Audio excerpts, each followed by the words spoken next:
63 سے پھر ہمارا دیکھ لیجیے گا سی پارٹ ہے۔ اور جب عیسیٰ علیہ السلام کھلی ہوئی نشانیوں سے لے کر آئے تھے تو انہوں نے لوگوں سے کہا تھا کہ میں تمہارے پاس دانائی کی بات لے کر آیا ہوں، اور اس لیے لایا ہوں کہ تمہارے سامنے کچھ وہ چیزیں واضح کر دوں جن میں تم اختلاف کرتے ہو، لہٰذا تم اللہ سے ڈرو اور میری بات مان لو۔ آگے 70 تک کا ترجمہ دیکھ لیجیے گا۔ یقیناً اللہ ہی میرا بھی رب ہے اور تمہارا بھی رب ہے، اس لیے اسی کی عبادت کرو، یہی سیدھا راستہ ہے۔ پھر بھی ان میں سے کئی گروہوں نے اختلاف کیا، چنانچہ ان ظالموں کے لیے ایک دردناک دن کے عذاب کی وجہ سے بڑی خرابی ہوگی۔ یہ لوگ بس اس بات کا انتظار کر رہے ہیں کہ قیامت ان کے سامنے اچانک آ کھڑی ہو اور انہیں خبر بھی نہ ہو۔ اس دن تمام دوست ایک دوسرے کے دشمن ہوں گے سوائے آیت نمبر یہاں سے دیکھیے 66 سے، هل ينظرون إلا الساعة أن تأتيهم بغتة وهم لا يشعرون الأخلاء يومئذ بعضهم لبعض عدو إلا المتقين يا عباد لا خوف عليكم اليوم ولا أنتم تحزنون الذين آمنوا بآياتنا وكانوا مسلمين ادخلوا الجنة أنتم وأزواجكم تحبرون۔ یہ لوگ بس اس بات کا انتظار کر رہے ہیں کہ قیامت ان کے سامنے اچانک آ کھڑی ہو اور انہیں خبر بھی نہ ہو۔ اس دن تمام دوست ایک دوسرے کے دشمن ہوں گے سوائے متقی لوگوں کے، جن سے کہا جائے گا کہ اے میرے بندو، آج تم پر نہ کوئی خوف طاری ہوگا اور نہ تم غمگین ہوگے۔ اے میرے وہ بندو جو ہماری آیات پر ایمان لائے تھے اور فرما بردار تھے، تم بھی اور تمہاری بیویاں بے خوشی سے چمکتے چہروں کے ساتھ جنت میں داخل ہو جاؤ۔ اب یہاں دیکھیں دونوں آیتوں میں خوشخبری دی جا رہی ہے نا، کہ جو اللہ تعالیٰ کی بات مانتے ہیں، اللہ کے احکامات پہ عمل کرتے ہیں، جو کچھ قرآن پاک میں اللہ نے ہمیں حکم دیا ہے ان کو پابندی سے بجا لاتے ہیں، تو اللہ تعالیٰ کہہ رہے ہیں کہ اب یعنی قیامت والے دن پھر ان پہ نہ کوئی خوف ہوگا نہ وہ غمگین ہوں گے۔ اور دوسری جگہ پھر دوسری آیت میں اللہ تعالیٰ یہی بات فرما رہے ہیں کہ جو میری آیتوں پر ایمان لائے تھے، اور ایمان لانے کے بعد کیا کیا تھا؟ فرما برداری کی تھی، یعنی ان پر اڑ گئے تھے کہ تم بھی اور تمہاری بیویاں بھی، یعنی اگر تم بھی کر رہے تھے دین کا کام، نیکی کا کام، اللہ کے احکامات، اور ساتھ اپنی بیویوں سے بھی کروا رہے تھے، تو پھر ظاہر ہے تم اور تمہاری بیویاں دونوں جو ہے وہ کہاں جاؤ گے؟ جنت میں جاؤ گے، اور کیا ہوگا؟ چمکتے ہوئے چہروں کے ساتھ خوشخبری دی جا رہی ہے کہ داخل ہو جاؤ۔ آگے دیکھ لیجیے گا آیت نمبر 71 سے 77 تک ہے۔ ان کے آگے سونے کے پیالے اور گلاس گردش میں لائے جائیں گے، اور اس جنت میں ہر وہ چیز ہوگی جس کی دلوں کو خواہش ہوگی اور جس سے آنکھوں کو لذت حاصل ہوگی۔ ان سے کہا جائے گا کہ اس جنت میں تم ہمیشہ رہو گے، اور یہ وہ جنت ہے جس کا تمہیں اپنے اعمال کے بدلے وارث بنا دیا گیا۔ اس میں تمہارے لیے خوب افراد کے ساتھ میوے ہیں جن میں سے تم کھاؤ۔ البتہ جو لوگ مجرم تھے وہ دوزخ کے عذاب میں ہمیشہ رہیں گے، وہ عذاب ان کے لیے ہلکا نہیں پڑنے دیا جائے گا، اور وہ اس میں مایوس ہوں گے۔ اور ہم نے ان پر کوئی ظلم نہیں کیا لیکن وہ خود ہی ظالم لوگ تھے۔ اور وہ دوزخ کے 77 آیت دیکھیں، اور وہ دوزخ کے فرشتے سے پکار کر کہیں گے کہ اے مالک، تمہارا پروردگار ہمارا کام ہی تمام کر دے۔ وہ کہے گا تمہیں اسی حال میں رہنا ہے۔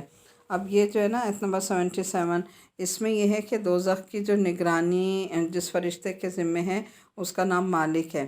تو دوزخی لوگ جب عذاب کی شدت سے تنگ آئیں گے تو وہ مالک سے کہیں گے کہ تم ہمارے لیے اللہ تعالیٰ سے درخواست کرو کہ وہ ہمیں موت ہی دے دے۔ جواب میں مالک کی طرف سے کیا کہا جائے گا کہ تمہیں اسی دوزخ میں زندہ رہنا ہے۔ آیت نمبر 78 سے 82 تک دیکھ لیجیے گا ترجمہ۔ اور حقیقت یہ ہے کہ ہم تمہارے پاس حق بات لے کر آئے ہیں، لیکن تم میں سے اکثر لوگ حق بات کو برا سمجھتے ہیں۔ آیت نمبر 79 ہے نا، ابرموا امرا فإنا مبرمون۔ ہاں، کیا ان لوگوں نے کچھ فیصلے کرنے کا فیصلہ کر لیا ہے؟ اچھا، تو ہم بھی کچھ کرنے کا فیصلہ کرنے والے ہیں۔ کیا انہوں نے یہ سمجھ رکھا ہے کہ ہم ان کے خفیہ باتیں اور سرگوشیاں نہیں سنتے؟ ام یحسبون ان لا نسمع سرهم ونجواهم بلی ورسولنا لدیہم